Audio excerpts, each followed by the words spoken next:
ازيكم يا حبايبي، اخباركم ايه؟ النهارده كده قلت اما اخش المطبخ كده اشجع نفسي يعني واغسل المواعين. شايفين المنظر مش كويس خالص بسبب ان انا كنت تعبانه يعني، وحتى المطبخيه فاضيه ما فيهاش اي اطباق، كل الطباق بره وكل حاجه بره. زي ما انتوا شايفين كده، حتى الكوبايات ما فيش اي حاجه مكانها، والمطبخ مش نضيف خالص ومش متنظم. كنت بقالي يومين تعبانة كده، عندي برد، فجاي برد شديد يعني. فقلت ايه اما اقوم بقى اشوف ورايا ايه بعد ما بقيت يومين تعبانة وسايبة المطبخ كده زي ما انتوا شايفين. المطبخ بقى متدهول وحتى لسه واكلين يعني، وكانت في العظم بتاع الفراخ برضو، فرميت ده كله. نظفت المطبخ كله ولميت الزبالة، وابتديت ان انا اغسل في المواعين. زي ما انتم شايفين كان في مواعين في الحوض وكمان على الرخامة، وكان على البوتاجاز كان في حلل. نظفت كله وغسلت كله. ادعولي بقى ان ربنا يشفيني انا واولادي، لاننا بجد جايلنا برد شديد شوية، فمكسر جسمنا جامد ورشح بقى وما ادراكم وما قالكوش. ف فقلت ما تشجع كده واغسل المواعين دي وانضف الحوض كده واخليه بيبرق كده. وندردش مع بعض شوية. يلا يا جماعة بقى حطوا اللايك علشان الفيديو يترفع. وانا حبيت كده ايه اشجعك برضو ان انت تقومي تغسلي المواعين او تنضفي المطبخ لو في اي حاجة. حتى لو هتنضفيه بالليل بعد ما الكل بينام كده وتسلي وقتك، اعمليه في اي وقت. المهم ما تسيبيش مطبخك كده مش نضيف الا لو للضرورة، زي ما انا كنت تعبانة كده يعني فسيبته غصب عني. بس في الاخر يعني قمت كده وعملته، قلت اما اقوم كده استهديت بالله وقمت عملته.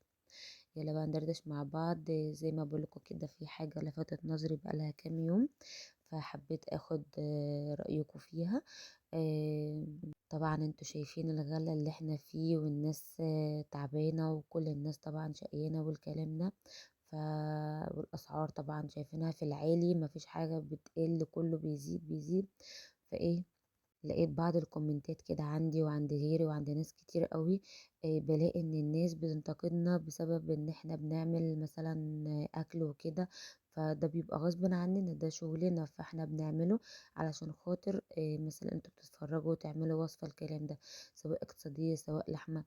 بنلاقي من كت... آه، بنلاقي يعني من ناس كده انتقادات ما حبيتهاش الصراحة، لان دي مش اخلاق الناس كلها.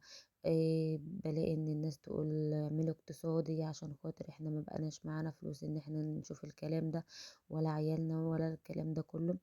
آه فليه يا حبيبتي، ليه تبصي لغيرك؟ ليه مش تبصي للي معاكي وخلاص؟ ليه تشوفي دي بتعمل ودي ما بتعملش؟ احمدي ربنا دايما على اللقمة اللي في ايدك وعلى واللي معاكي، هتلاقي اللقمة بتزيد. ودايما طلعي ان شاء الله، لو معاكي 5 جنيه، لو طلعتي ده مثال بسيط يعني، لو معاكي 5 جنيه طلعتي نص جنيه او جنيه صدقة، يعني بقولك ابسط مثال، لو طلعتي منه صدقة ربنا هيزود لك في ال5 دي ويخليها 10 و20 و30. بجد الصدقة بتفرق، وحسن النية كمان بيفرق. بجد خلي نيتك لله، واحمدي ربنا دايما على اللي في ايدك واللي معاكي، هتلاقي اللي في ايدك ده بيزيد. دايما دايما بحمده، بقول الحمد لله، وبلاقي ان ربنا بيزود الفلوس في ايدي.